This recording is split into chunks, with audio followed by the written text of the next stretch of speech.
a book where you could have done a better job than the main character?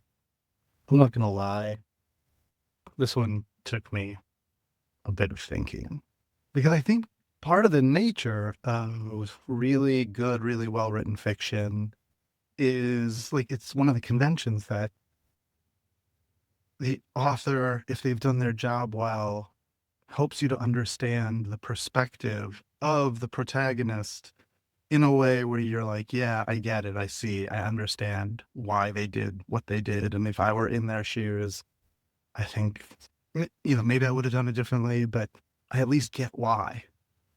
So there's a lot of things where I'm like, no, it doesn't work. It doesn't fit. It doesn't make sense. And then like there's some obvious nonfiction stuff. Like, you could pick a biography of somebody who was a screw up, I guess.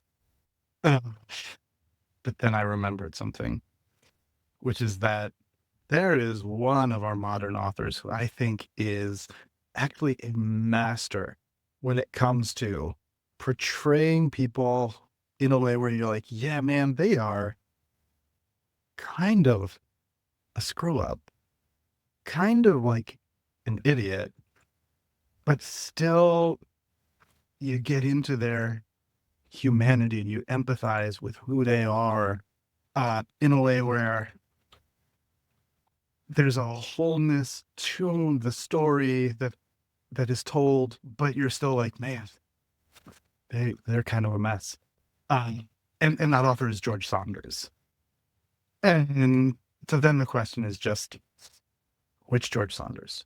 Because almost everything he's written could come in for that treatment, could qualify. Um, and so it's a choice.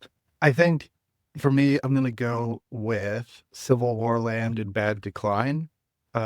In part because it's the name of the short story collection.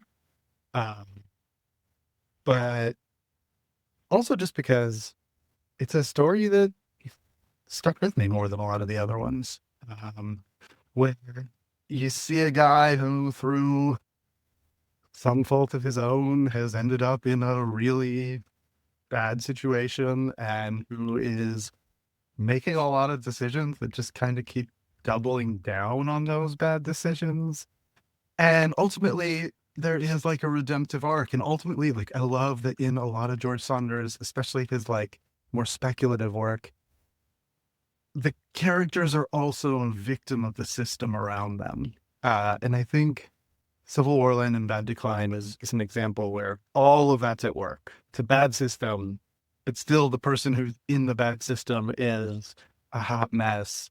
Uh, and so I don't want to say too much because I don't want to talk about like the things that I might have maybe done differently. They're also obvious. Read the story. It's a short story. That's the best part. It's a short story. It's a quick read. Um, but yeah, I am pretty sure I could have done a better job than the main character in Civil War Land and Bad Decline. So let's go with that.